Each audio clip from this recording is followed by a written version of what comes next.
Hi, in this video I'm going to be reviewing the Fujifilm 18-135 OIS LMVR lens.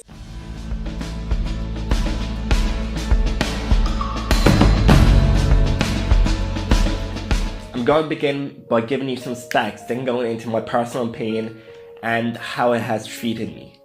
This lens has been firstly announced in 2014, and since that time it has stayed at a price of 900 to 1000 euro, depending if you get it on offer or not. Its focal range, 18-135, translates into a 27 to 206mm full frame equivalent, a huge range. It has 16 elements in 12 different groups, 4 of these being aspherical. There are 7 aperture blades, with the widest aperture being 3.5. The lens weighs 490 grams, has a filter thread of 67. It's classified as weather resistant and a minimal focus distance of 0.45 of a meter. If you're not into your lenses and camera gear and don't really know what all of that spec sheet meant, let me actually go into how the lens felt and why I personally love it. I've used it for roughly 4 months as my main lens. I use it for photos and videos. It's my go-to lens, it's my beater, I use it everywhere.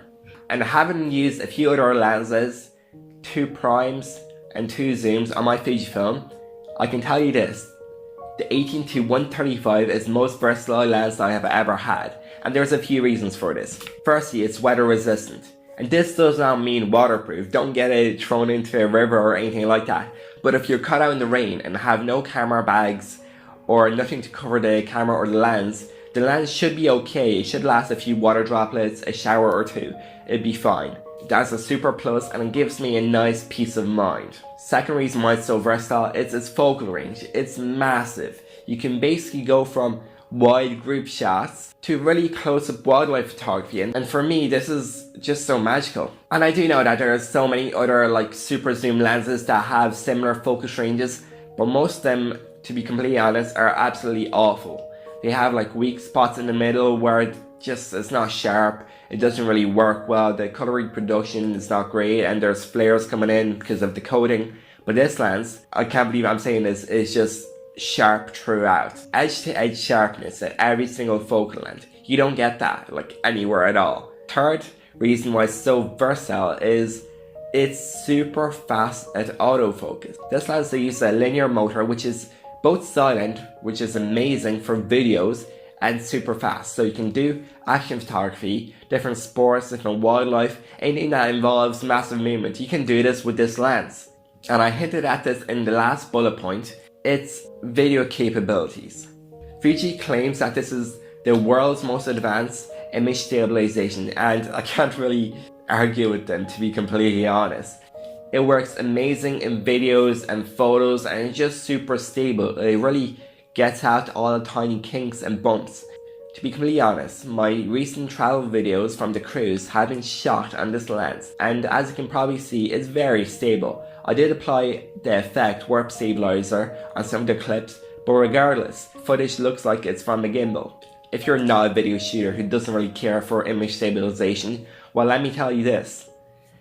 In photos, especially when you're at the top of the zoom, top of the focal range, it works super nicely. It just makes your photos stay sharp even at the lower shutter speeds. It's really, really amazing. So as you can probably see, I really do love this lens. It's my favorite Fujifilm lens, and I've tested quite a few. My first one was the original kit lens, the 16-50, the 3.5mm, not the 2.8, and I used that quite roughly for about 2 years. That was my main lens. Then I've tried a few of the other lenses, like the f2.8 to f4 kit lens. That's a really nice lens. And also I've tried a few of the primes, and as an overall package for a travel lens or one lens to do everything, there is no better lens than this.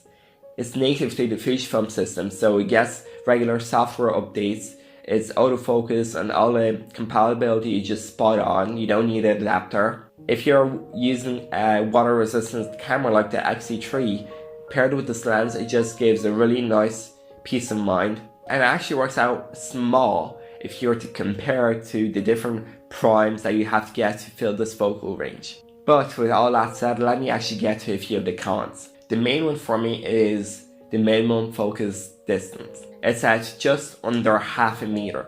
And this is not super close, but it's also not super far. It's kind of in the middle.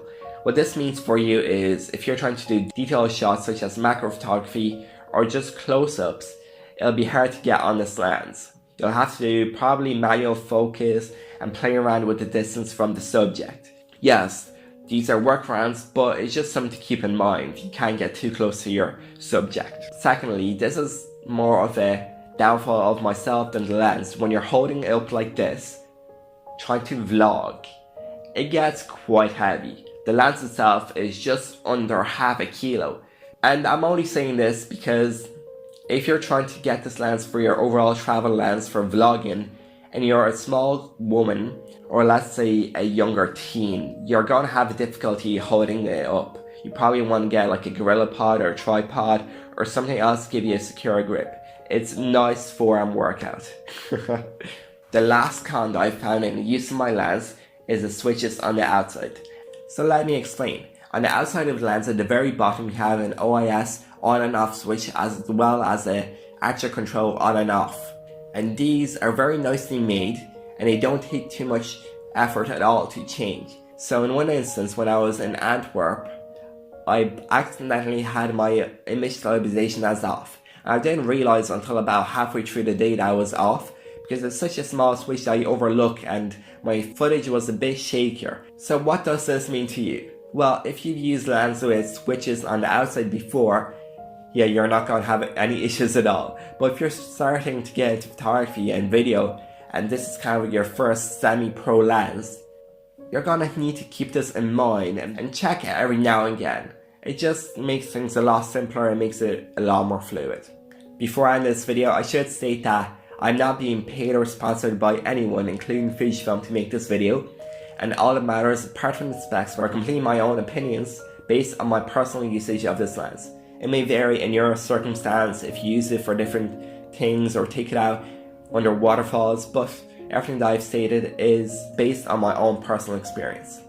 So thank you for watching. I'll definitely make a few more Fujifilm videos because I absolutely love this camera brand and the products that they produce. Yeah, see you next time.